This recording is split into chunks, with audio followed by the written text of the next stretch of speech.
দেখেন, যদি কেউ আপনার নামে বদনাম করে প্রকাশ্যে কিংবা গোপনে, the first thing you have to say is আলহামদুলিল্লাহ। You have to be grateful for ইট।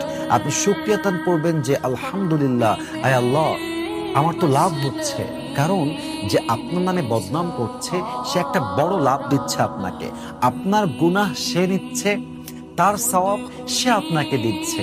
অতএব আপনাকে শুকরগুজার হতে হবে এবং আল্লাহকে বলতে হবে যে আল্লাহ, তুমি তো জানো আমার নিয়ত কি। আল্লাহ, তুমি তো জানো আমি কি চিন্তা করি। আল্লাহ, তুমি তো জানো আমার চরিত্রটা কেমন। আল্লাহ, তুমি তো জানো আমার মনের মধ্যে কি চলে। আমার ভাই আল্লাহ আমাকে বদনাম করছে, মিথ্যা তহমত দিচ্ছে।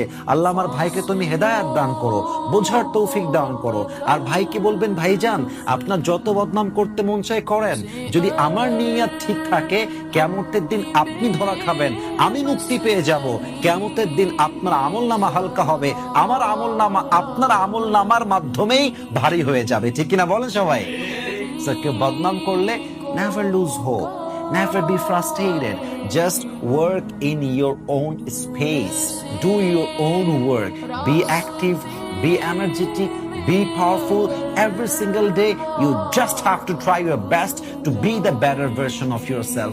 আমি কাজ করে যাব, মানুষের বদনাম মানুষ করবে, ওরা জাস্ট অলওয়েজ পেছনেই থাকবে আর আমি সামনের দিকে এগিয়ে যাব।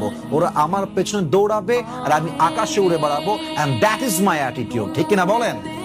আল্লাহ সবাইকে বদনামের চিন্তার থেকে বেঁচে ভালো করে জীবন চালাবার তৌফিক দান করুক, ভালো নিয়ত রাখার তৌফিক দান করুক, ইখলাস রাখার তৌফিক দান করুক। সবাই আমিন।